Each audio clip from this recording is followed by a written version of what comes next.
Hello there, welcome back to another episode of Strife's Talking Points, and today, in this episode, we are going to talk about the escalation to war with Iran and all the different pieces as you see them coming together, and further conflict in the Middle East for the U.S. to be engaged in. But before we do, I'd always like to say, please like, share, comment, and subscribe. I am trying to make content for everybody, and I do want to have the conversations in the comments. I want to hear what people have to say about these topics. So today from Vox, Trump says Iran attacked 2 oil tankers. Some of his critics agree. The Iran did it claim may not be bogus after all. Vox News, subsidiary of NBC Universal, who's been anti everything Trump since before he was in office, has now flipped. I don't know if this is the people at Vox or they're more or less corporate overlords forcing them, but I do find that to be a unique statement. It is becoming clearer that Iran was responsible for an attack on 2 oil tankers in a strategic Middle Eastern waterway last week, coming out of the Persian Gulf. That conclusion reached even by some of President Donald Trump's political opponents could put significant pressure on the administration to deter a similar strike from happening again, perhaps even with force. Now you have Vox News, a very left-leaning liberal media site, following along with this overall narrative about attacking Iran, sending troops over. I believe yesterday we issued 1,000 new troops moving to the Middle East, and I want to kind of go over that. Here is a story from Al Jazeera. We're just going to play a brief clip of it. As one of its military drones has been shot down in international airspace over the Strait of Hormuz by an Iranian surface-to-air missile. Now, a few days ago, there was, of course, the explosions on the tankers, the detonation of what the U.S. originally called a torpedo, and now since the torpedo idea didn't follow through, it's now magnetic mines that were attached to the side of the boat, and the U.S. of course has footage, so it says, of these things being attached to the boats, or actually it has footage of it being removed from the boats by what they're calling an Iranian naval vessel. When that didn't get sufficient, now we see the escalation rolling to a drone being shot down in international airspace. This is part 2. Actually, it's about part 6 of the overall escalation. However, this is the second one in the last few weeks. It's believed the drone was being used for high-altitude surveillance. But Tehran is disputing where the incident took place, saying it violated Iranian airspace in the south of the country, according to a statement posted by the Revolutionary Guard. Iran is not saying they didn't shoot it down. Actually, I do believe they are saying they did shoot it down from the information I've gotten. They're saying it wasn't in international waters. You were directly over our sovereign airspace, so we shot it down. Of course, the U.S. would dispute that. The drone was flying over Hormuzgan province. Now, there's some disagreement over the type of drone that was shot down. Iran's Revolutionary Guard has identified it as an RQ-4 Global Hawk, which you can see pictured here. Now, that's interesting. The U.S. and them are actually disagreeing on what it was, which, of course, is always going to happen. NPR opinion, this is something that has just came out today. Why war with Iran is bad for Trump and America? Well, I don't even have to know this to even read this article. I want to show you something that I found very interesting over this escalation to war that we've been seeing. And it comes from here. This is a point here from CNBC. They want to hit where it hurts. Here's why Iran could want to attack foreign tankers. This was published today. And again, you're seeing almost all of the more corporate media, the more mainstream stuff, are all leaning in the same direction. So far, NPR is the only articles I've really seen which is leaning the other way. And they go through different descriptions. Iran has nothing to lose. Did you know the U.S. has had sanctions on Iran since Iran overthrew the U.S. puppet government back in the 1970s. Yeah, we've had basically continual sanctions against that country the entire time. They were only released at one point in time. Some of them were released under Reagan for the hostage release. And after that, they've slowly been ramping back up. Essentially, think of sanctions, international sanctions from the U.S. as siege warfare, where we're basically trying to starve out a population to force regime change by hunger, lack of medicine, all the typical things if you look at historical factors. Calling Trump's bluff. Number 2, it's all about careful collaboration and plausible deniability. Hussein Ibish, a senior resident scholar of Arab Gulf States Institute in Washington, told CNBC, Iran's tactics, experts say, he says, are designed to disrupt but not provoke a military response. So far, attacks have specifically avoided civilian deaths and environmental damage like an oil spill. And this, what you see in front of you here, is a picture of the vessel they're saying was removing the mines off of the boat, the tanker, Kukuka Courageous. Call it the Courageous. On Japanese, it's not as good as it used to be, which it was never any good. 3, hit them where it hurts. Oil and shipping security. Deterrence and leverage. If Iranians were indeed behind this, then I think the main motive is to deter the U.S. from further ratcheting up pressure on Iranian oil exports. Now, it's very interesting, kind of, because they go through the history of this, but it's very interesting that you see these stories. This is the CNBC correspondent that wrote that. Trump says Iranian downing of U.S. drone may have been unintentional. You see the president himself is moving away from this. You see a lot of the stories across the media moving that way, but what I'm starting to see now in current stuff is war is moving around Trump. Trump is not seeming to go for that idea. They want to hit where it hurts. Here's why Iran could want to attack foreign tankers. Iran shoots down the drone. Cyber attacks in the Middle East. Iran says it will break internationally agreed limit on uranium levels. But here's the beginning of this story as I knew it from the tanker attacks. Japan's Prime Minister Abe heads to Iran with oil and the U.S. on the agenda. While he was meeting with the Ayatollah and the government, quote, the suspected attack was on Japanese-owned tankers.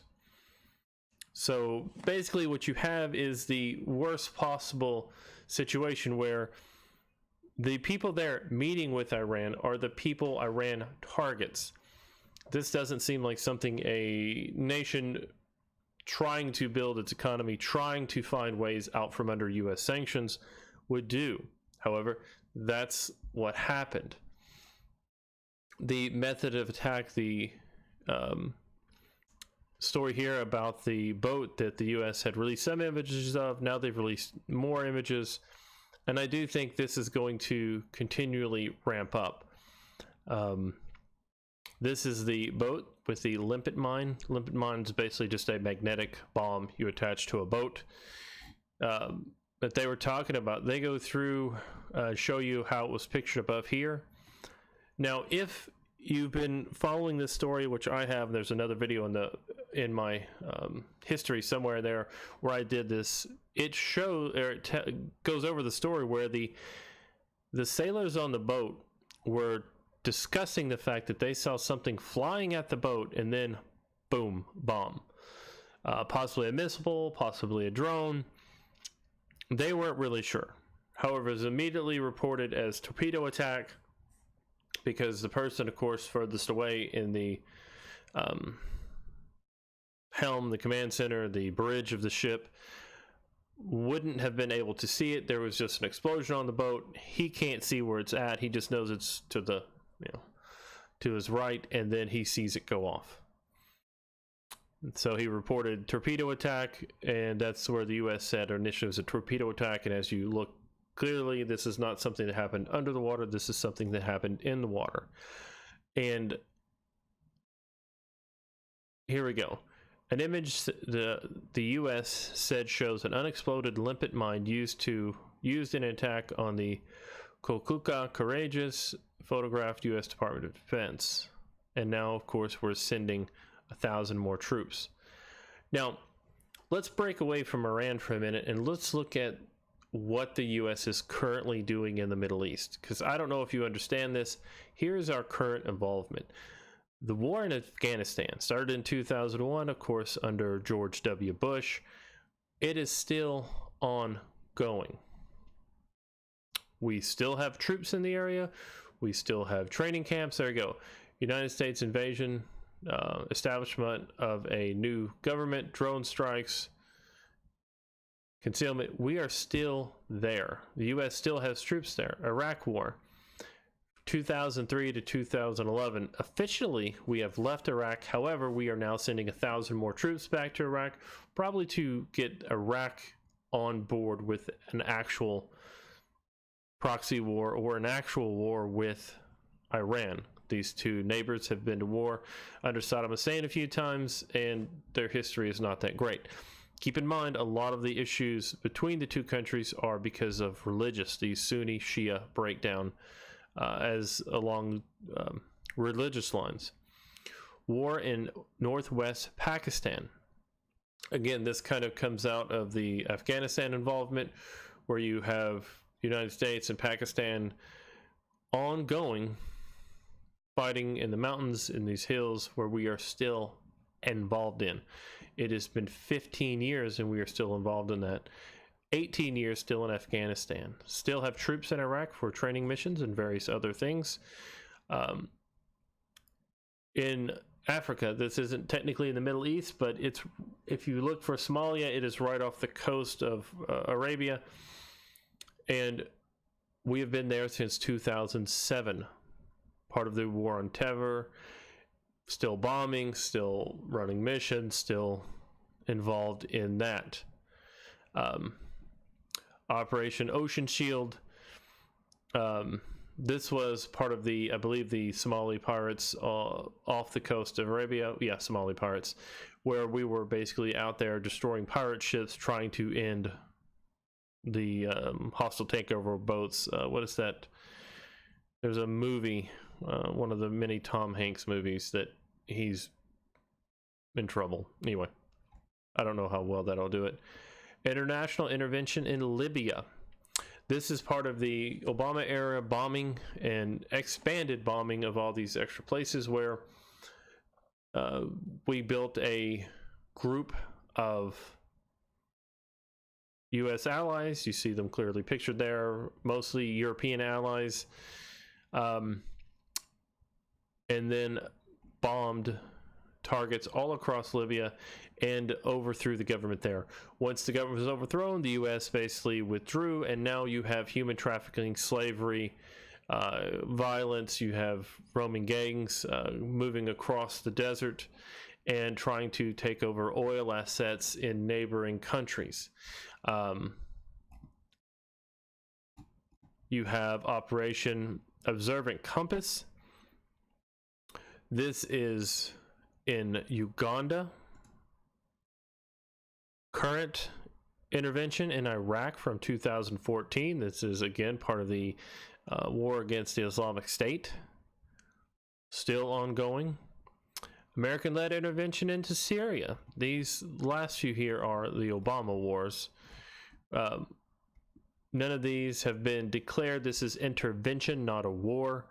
So the United States basically went back into Iraq because we had not sustained the country, had not built them up, and again, we're still paying for this. American-led intervention in Syria. This is the part where you send money to fund rebel organizations, and then you create worse things.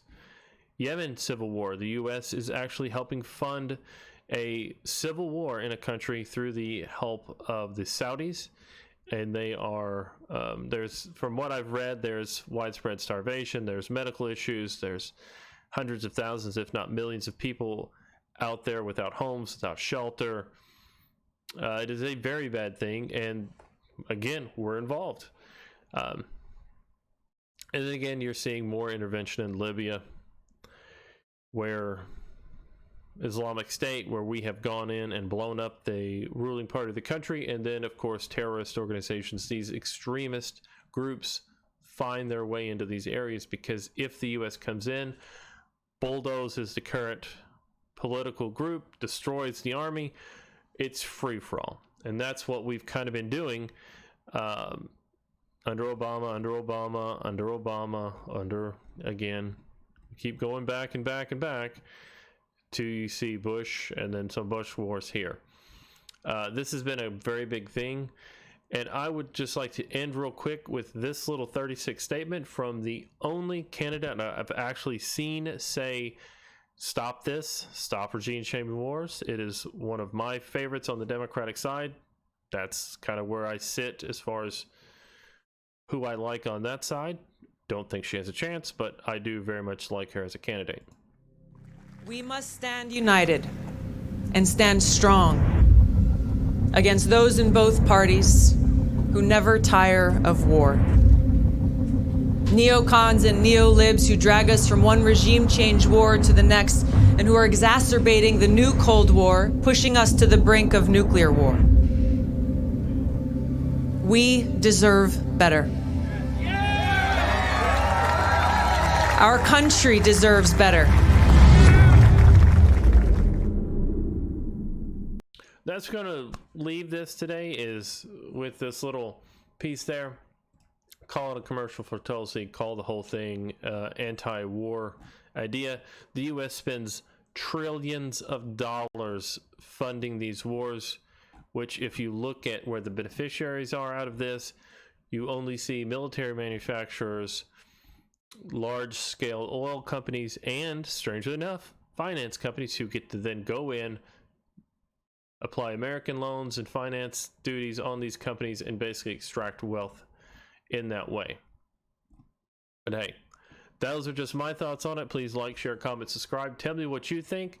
Did you even know we were involved in 1, 2, 3, 4, 5, 6, 7, 8 active conflicts in the world right now that we're funding as we build up towards this one in Iran, as we're currently sanctioning and trying to starve out and threatening military intervention into Venezuela on this side of the world, not country, on this side of the world. Let me know what you think. I'd really like to know your opinion and have the conversation in the comments.